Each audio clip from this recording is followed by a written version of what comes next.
인공지능과 문명의 전환을 발표할 강진갑입니다.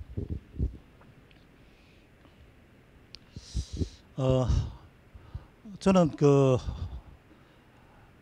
우리가 인공지능 시대가 이제 시작이 됐는데 굉장히 많은 사람들이 조금 전에 여러분들 축사에서도 말씀하셨지만은 인공지능 시대에 대한 기대가 굉장히 많은 것 같고요. 근데 또 한편에서는 인공지능 시대가 우리가 흔히 전환점이라고 특이점이라고 표현을 하는데 이게 인간이 만든 인공지능이 나중에는 인간을 지배하고 인간을 파괴하면 어떨까에 대한 두려움도 같이 논의가 되고 있습니다. 그래서 오늘 제가 좀 이야기하고자 하는 것은 좀 어떻게 보면 큰 담론이라고 할 수 있는데요.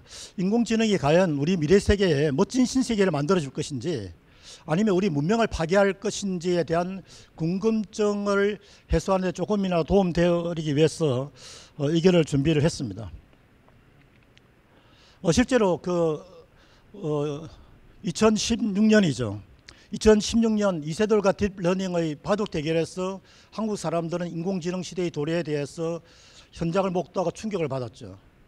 그러다가 2022년 말에 이제 챗GPT가 등장을 했는데 지금 한국 사람들 상당수가 이것을 쓰고 있고 아까 유정주 대표이사가 사람들이 인생 상담과 자기에 대한 이야기를 챗GPT에게 물어볼 정도로 챗GPT가 우리 속에 깊숙이 들어왔고 우리는 굉장히 유용하게 지금 활용을 하고 있습니다.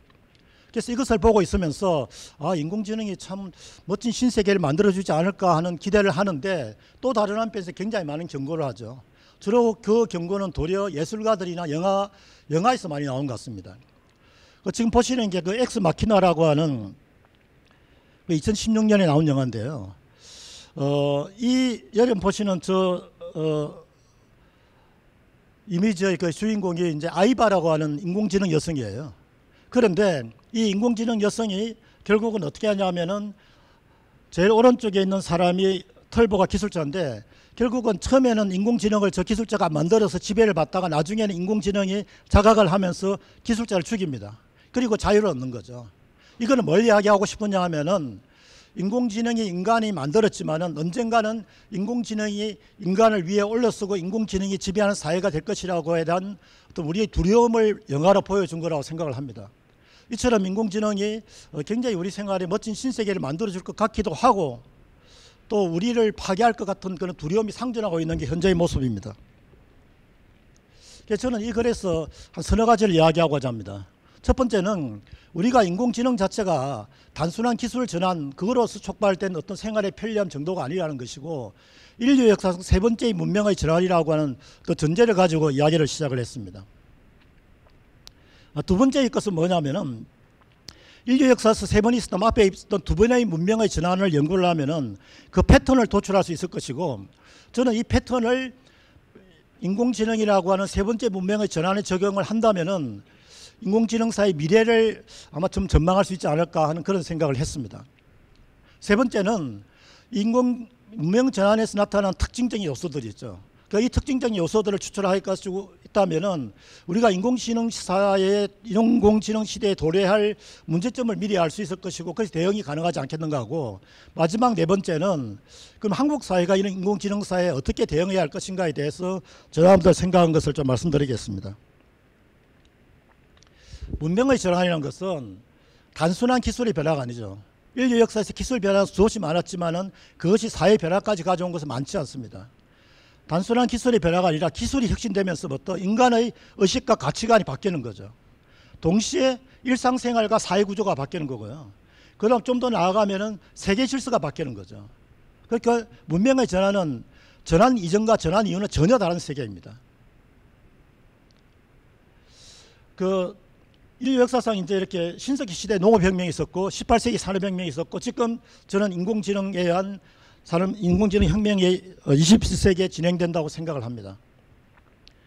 신석기 시대를 보면요. 여러분 한 기원전 한 1만 년 전후에 신석기 혁명에 의해서 농업사회에 들어가는데 사실 이 농업사회가 첫 번째 문명이 형성이고 전환이죠. 그전에는 구석기 시대는 채집생활을 하죠. 자연에 있는 그대로 얻는 거죠.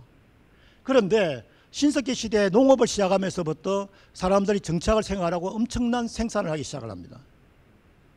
그러니까 결국은 채집 생활을 하니까 먹을 걸 찾아서 이동 생활을 했어요. 구석기 시대에는. 정착을 못하죠. 근데 신석기 시대에는 농사를 지으니까 정착 생활을 해야 되죠. 정착을 하니까 도시가 발생하고 국가가 발생하고 그 변화가 시작된 겁니다. 그래서 이 농업 사회는 사실은 한 18세기까지 지속이 되어 나가는 거죠. 이런 변화를 가져왔어요. 도시와 국가를 탄생한 겁니다. 두 번째 전환은 18세기 산업혁명이에요. 18세기 왓슨이라는 사람이 전기기관을 발명을 했는데 이거는 뭘 의미하냐 하면은 이전 농업사회에서 인간은 동물의 노동력만을 활용할 수 있었어요. 그런데 산업혁명 이후 인간은 기계의 힘을, 그 엄청난 힘을 빌어오면서부터 엄청난 생산을 하기 가능해집니다. 산업혁명 이후에 대량 생산이 가능해지면서 오늘날 우리가 누리는 번영은 산업혁명의 결과죠. 엄청난 번영을 가져옵니다. 동시에 이 산업혁명은 민주주의를 가져왔고 자본주의를 가져왔어요. 동시에 제국주의를 가져왔죠.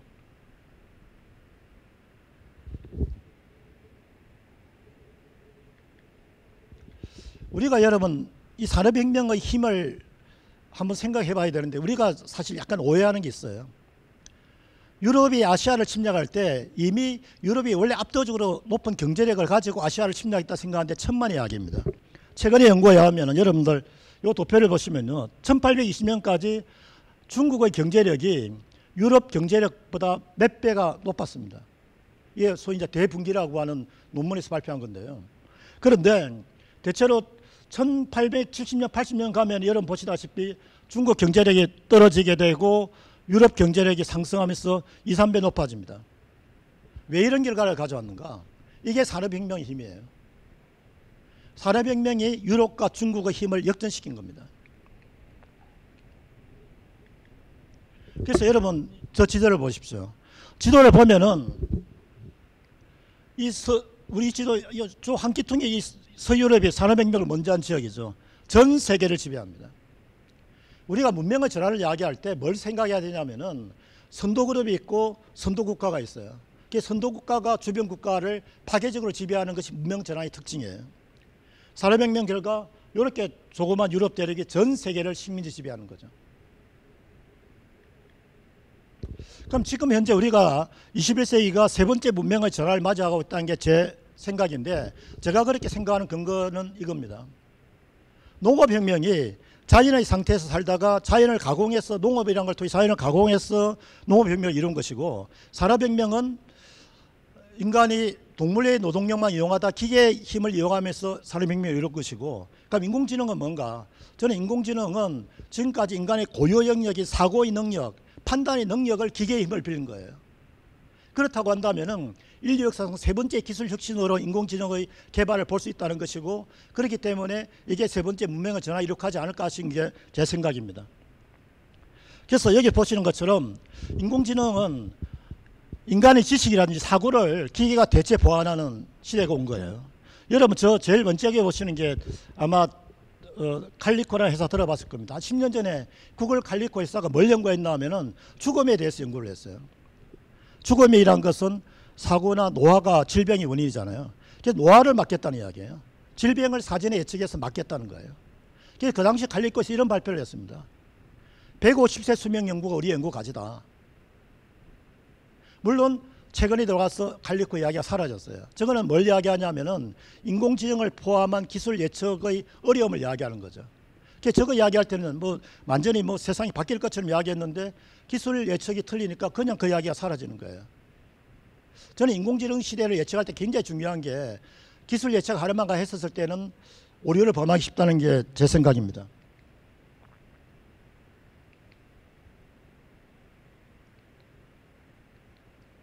왜 안 나?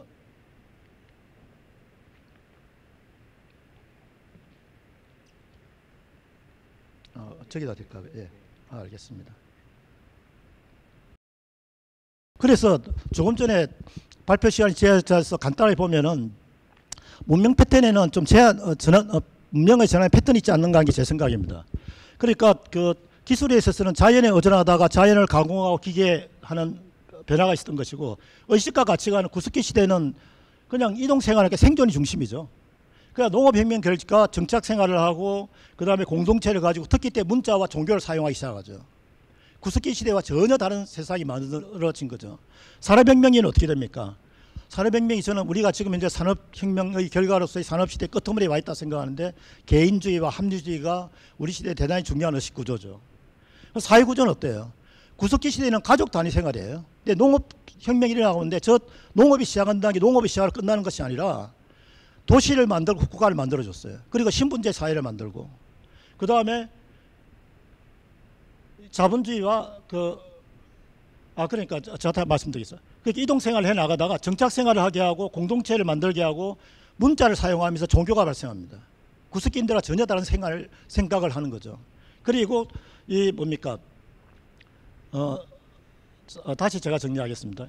구석기 시대에 가보면 이제 자연에 의존하다가 이동생활을 하게 되고 가족 중심 생활을 하게 되고 그 구석기 시대에는 타시족과 교류가 제한적이었어요. 그런데 농업혁명 이후에는 정착 생활을 하게 되고 공동체하고 문자를 사용하고 종교가 발생하니까 구석기인들과 전혀 다른 생각을 가지고 도시와 발생하고 국가가 발생 신분제 사회가 되는 거죠. 구석기 시대와 전혀 다른 사회입니다. 그리고 이전과 다르게 문명 간의 국가 간의 교류 교력이 활발해지면서 전쟁 같은 게 많이 생겨죠. 이게 산업시대의 특징이에요. 농업시대의 특징이에요. 그래서 이제 산업혁명이 일어나게 되니까 정기기관이 됐고 사람의 의식구조가 개인주의, 합리주의가 되고 자본주의, 민주주의가 발생하는데 특히 세계적으로는 세계자본주의가 되고 제국주의가 되는 거예요. 제가 말씀드리고 싶은 거는 저는 농업기술이나 산업기술의 개발이 기술에 끝나는 것이 아니라 저는 엄청난 사회변화를 일으킨다는 것이고 그렇다고 한다면은 이 인공지능의 개발이 문명의 전환 관점에서 정리하자면은 어떤 변화를 가져올 것인가를 한번 예측해 보고자 합니다. 인공지능 시대의 미래상은 기본적으로 인간의 정체성을 흔들고 사회와 세상을 바꾸는 변화라고 생각을 합니다. 인간이 도대체 뭔가에 대한 정의를 새롭게 요구할 것이고요. 그래서 기본적으로 의식적은 지금까지 창의력 이런 판단이 인간의 고유 영역인데 이 고유 영역에 인간이 기계를 도입을 한 거죠. 그럼 이제 기계가 판단해주는 시대가 왔었을 때에 도대체 우리가 어떻게 변할지는 예측 불허 상태이죠. 근데 분명한 것은 인간의 정체성에 대한 기본적인 의문이 제기됐다는 것입니다. 사회구조 같은 경우는 저는 산업, 교육, 정치, 문화, 법, 제도가 완전히 바뀔 것이라고 생각을 해요. 지금 우리가 하는 논의들은 저는 어떻게 보면은 거대한 숲 앞에서 나무 한 그루 가지고 이것저것라고 이야기한다 생각이 들어요. 제가 여러분 교육만 한 가지 예를 들어 보겠습니다. 현재 전 세계 교육제도가 초, 중, 고등학교, 대학까지 지금 16년 교육제도인데 이게 대체로 1950년대, 60년대에 만들어진 거죠. 50년대, 60년대에는 인간의 평균 수명이 60세 전에 오요. 근데 지금 80세고 인간 수명이 지금 100세, 120세까지 갈 가능성이 굉장히 높아졌죠. 그러면은 젊었을 때 16년간 교육한 것이 평생 의미가 지닐 것인가? 여러분 생각을 해보십시오. 100년 전에 교육한 것이 100년 후에 통할 것인가예요. 이래 되면은 교육제도가 전면 변화해야 됩니다. 그냥 학교 교과 과목이 아니라 지금 형태의 16년 교육제도가 맞는지 안 맞는지 또 젊어서 교육시키고 다시 교육 안 하는 게 맞는지에 대한 기본적인 변화가 요구되는 거죠. 그래서 저는 인공지능 사회는 우리가 그 당시 상식 여기었던 모든 것에 대한 총체적인 변화. 예를 들면 오늘 우리 중요한 논의 중에 하나라 생각되는데 인공지능 사회가 되면 많이 이야기되는 게 저작권 침해, 표절 문제가 나온다고 생각을 해요. 저는 저작권과 표절 문제가 허용되면 산업사회가 흔들리는데 새로운 인공지능 사회에 가서는 저작권과 표절 문제가 지금처럼 힘을 가질 것인가에 대해서는 한번 생각을 해봐야 됩니다. 무슨 말이냐면은 여러분 농업사회에서 굉장히 중요했던 게 토지 소유권이에요. 토지 소유권이 부정되면 농업사회가 붕괴되어 버리기 때문에 토지 소유권은 농업사회의 핵심입니다. 이게 1800년대까지 전 세계를 이끌어 핵심이에요. 근데 여러분 산업사회 들어가는데 제일 먼저 이루어진 게 뭡니까? 토지개혁을 통해서 농업 소유권을 부정해 버립니다. 산업혁명 이후 근대에도 현대에 들어와서 토지 소유권을 부정한 한국이나 뭐 일본 같은 경우도 마찬가지죠. 이런 여러 나라들은 산업사회 잘 진행을 했어요. 근데 여러분 필리핀이나 중남미는 지주의 농업 소유권을 부정 못했어요. 토지개혁을 못했어요. 그래서 지금도 그 사회가 산업사회를 지령할 때 굉장히 지장을 받는 겁니다. 그렇다고 한다면은 현재 표절이나 저작권은 대단히 중요한 거예요. 산업사회에. 근데 이것이 계속 유지해가는 것이 맞는지 안 맞는지는 단기적으로는 필요하겠지만 저는 인공지능 사회에서는 한번 다시 생각해야 된다 생각을 해요. 그래서 인공지능 사회는 예를 들면 챗GPT도 마찬가지잖아요. 처음 나왔을 때 뭐라 했습니까? 쓰지 마라 그랬죠. 근데 불과 2년 만에 대학에서는 다 쓰라 그럽니다. 그러면 이제 우리가 글을 쓸 때 챗GPT 도움을 받는단 말이에요. 그럼 이것이 연구윤리 위배되는 거 안 되는가? 저는 이 문제도 다시 생각했나 생각을 해요. 그래서 제 이야기는 인공지능 사회에는 우리가 지금 당연하게 여기는 산업사의 여러 윤리들이 그대로 적용될 수 있는지에 대해서 기본적인 질문을 할 때가 됐다고 저는 생각을 합니다. 사회구조도 변하고요. 세계 일선은 이제는 군사력보다 더 중요한 기술과 데이터죠. 챗GPT가 미국에서 만들었잖아요. 미국이 그래서 세계를 엄청나게 지배하고 있잖아요. 기술과 데이터를 가진 나라가 세계 질서에서 우위를 차지할 것이라는 겁니다. 그러면은 이런 문명의 전환에서 우리가 얻을 수 있는 교훈이 뭔가? 제가 조금 전에 이제 패턴을 통해서 인공지능 사회 나름대로 예측을 해봤습니다. 근데 이게 거대 담론이기 때문에 좀 더 가설이 많아서 연구가 더 필요하다 생각 들고요. 근데 문명 전환에서 우리가 몇 가지 특징을 찾을 수가 있습니다. 첫 번째는 문명 전환을 막을 수 없는 거대한 흐름이에요. 이건 무슨 말이냐면 최근 인공지능 개발을 제한에 대한 논의가 있는데 저는 그 논의가 무의미하다 생각합니다. 왜냐하면은 누가 안 한다고 인식 안 하니까요. 최근에 인공지능이 인간을 파괴할 거니까 제한하자. 저는 그 제한한 논의가 의미가 있을까에 대한 의문을 가지고 있습니다. 두 번째는 문명 전환 이전과 이후는 전혀 다른 세계예요. 그래서 지금 우리가 뭐 인공지능 사회에 대해서 여러 가지 예측하고 윤리를 이야기하는데 이게 정말로 맞는 논의인지는 의문입니다.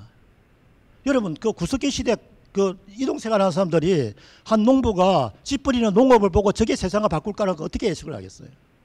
그래서 저는 기본적으로 인공지능 사회 예측은 어렵다. 그러나 단기적인 전망은 가능하겠지만 그것이 장기적인 전망까지 안 갈 것이라는 것입니다. 그래서 기본적으로 제 생각은 어렵다는 게 제 이야기고 그래서 인공지능 시대에서 다양한 단기적인 기술적인 예측들이 자꾸 어긋나는 이유가 저는 거기에 있다 생각합니다. 세 번째는 뭐냐면은 문명 전환의 속도인데요. 저는 농업 시대보다도 산업혁명보다 속도가 빠를 거라는 것은 인정을 합니다. 농업 시대가 1만 년 전에 시작돼서 1700~1800년까지 농업 사회 유지가 됐잖아요. 산업혁명이 18세기에 시작됐지만 지금도 산업혁명의 결과 산업사회에 안 들어간 나라가 굉장히 많습니다. 인류 역사에서. 그러나 이제 들어간 나라도 있죠. 근데 그게 한 200~300년 걸리는데 인공지능 혁명이 그보다 빠를 것 같다. 근데 얼마나 빠를지는 잘 모르겠어요. 두 번째는 뭐냐면은 우리가 정말로 이걸 놓치면 안 되는데 모든 문명의 전환에는 중심부가 있고 주변부가 있어요. 인공지능 변화도 마찬가지예요. 미국이나 중국이나 한국 몇몇 나라가 중심부이고 이 내에서도 또 몇몇 기술 선도국가가 있는데 우리는 중심부의 기술 선도의 그 속도로만 보고 모든 걸 예측하는데 사실 문명의 전환의 결과가 모든 인류까지 공유한 데는 굉장한 시간이 걸립니다. 그래서 이전보다는 속도가 빠르겠지만은 저는 이것이 우리가 생각한 것보다 굉장히 시간이 많이 걸린다는 것을 염두에 둬야 된다고 생각합니다. 그래서 특히 중요한 것은 이런 전환에 있어서 인간의 의식과 사회구조 변화가 같이 맞물리지 않으면 기술 진보는 가다가 중단하고 가다가 중단하죠. 우리는 최근에 아주 작은 것들이지만은 이런 기술 진보가 있다가 사회적 합의를 이루지 못해서 중단한 사례를 많이 봅니다. 그런데 인공지능은 아마도 인간 의식과 사회구조 변화에 엄청난 영향을 주기 때문에 좀 더디지만 굉장히 큰 변화를 가져올 것이라는 게 제 생각입니다. 그 다음 네 번째, 이게 이제 우리한테 지금 중요한 건데요. 문명의 전환은 양면성을 지녀요. 굉장한 진보와 불평등을 가져오죠. 여러분, 농업혁명이 인간에게 풍요를 가져줬어요. 엄청나게 식량 문제를 해결해 줬죠. 그 대신 신분제라고 하는 불평등을 가져왔어요. 산업혁명 어떻게 됩니까? 우리가 누리는 역량은 산업혁명의 결과예요. 즉, 누리는 번영은. 우리가 엄청난 번영된 사회에 살고 있잖아요. 그런데 그 과정에서 제국주의가 있었죠. 유럽이 전 세계를 수탈하는 제국주의를 경험한 거예요. 그래서 문명의 전환은 이처럼 양면선을 지닙니다. 그럼 인공지능이 과연 문명의 전환이라고 한다면은 멋진 신세계를 우리에게 만들어 줄 것인가 아니면은 우리 문명과 인간을 파괴할 것인가에 대한 궁금증을 다시 한번 가질 수가 있습니다. 저는 인공지능 시대를 맞이해서 기본적으로 저는 낙관주의자입니다. 인공지능은 거대한 기회이자 또 위험이죠. 그래서 저는 인공지능이 인류 문명을 한 단계 도약시켜서 멋진 신세계를 만들어 줄 거라고 생각을 합니다. 그거는 그동안 문명 전환의 두 번의 과정에서 많은 위기가 있었지만 인간이 극복한 이 역사적 경험이 있고 또 하나는 제가 두 가지 사례를 들면요. 여러분 최재천이라고 굉장히 유명한 그 식물학자 있죠. 그분이 그런 이야기 하더라고요. 인공지능 사회 위험에 대해서 이야기한 사람 주로 인문학자들과 예술가들이다. 근데 그분이 그런 이야기를 했어요. 자연과학자 너무 못 믿는 거 아닌가 이런 이야기를 했어요. 저는 기본적으로 자연과학자를 신뢰하니까요. 그리고 우리 인류 역사의 경험을 신뢰를 하니까.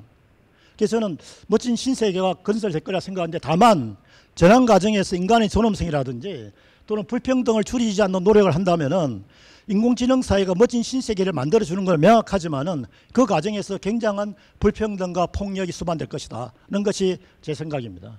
그래서 인공지능은 어떤 사람도 인공지능을 보면서 이게 뭐 대단하게 나온 것 같지만은 그 구영영이라고 인공지능 전문학자가 그 양반이 그런 이야기 했어요. 지금 현재 인공지능 수준은 초보의 초보도 아닙니다. 그러더라고요. 인공지능의 변화는 이제 아주 한 걸음 뛴 정도의 수준이고 굉장히 거대한 변화의 첫 출발이에요. 이게 어떻게 변할지는 모르죠.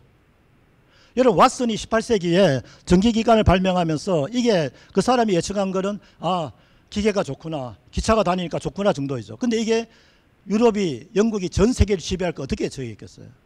그래 그 과정에서 그런 엄청난 폭력 노예제라는 것을 발생할지 어떻게 예측을 하겠어요. 마찬가지로 우리가 지금 출발점이기 때문에 우리의 긴 세계를 가는 것을 예측하기 굉장히 어렵다. 근데 적어도 기본적으로는 길게 가고 장기적인 사회구조 전반의 변화를 같이 생각해야지 그래도 좀 더 예측을 가깝게 할 수 있다는 게 제 생각입니다. 그럼 마지막으로 이제 인공지능 시대 한국의 역할에 대해서 이야기를 하겠습니다. 인공지능이 멋진 신세계인가 문명의 파괴자인가에 있어서 저는 아까 이야기한 것처럼 멋진 신세계를 건설해 줄 것이다. 그러나 그 과정에서 엄청난 파괴가 동반될 수 있다. 여기서 파괴라는 것은 인공지능의 선도국가들이 선도국가가 아닌 국가들을 지배하고 뭐 여러 가지 하는 형태죠. 지금도 벌써 그런 상태가 나타나고 있지 않습니까? 그래서 저는 한국이 왜 중요하냐면은 한국이 인공지능 그룹에서 선도그룹에 들어있죠. 그리고 저는 인공지능 전환시대 중심부가 될 거라 생각을 합니다. 우리처럼 산업혁명 때 산업혁명 이후의 변화에서 식민지를 약간 뼈아픈 경험이 있는 나라로서는 대단히 소중한 거죠. 다른 선진국을 경험하지 못한 걸 우리는 역사적으로 경험했기 때문에 또다시 선도그룹이 들지 못한 나라에 대한 이해도가 높은 겁니다. 그래서 지금 한국은 뭘 하고 있어요?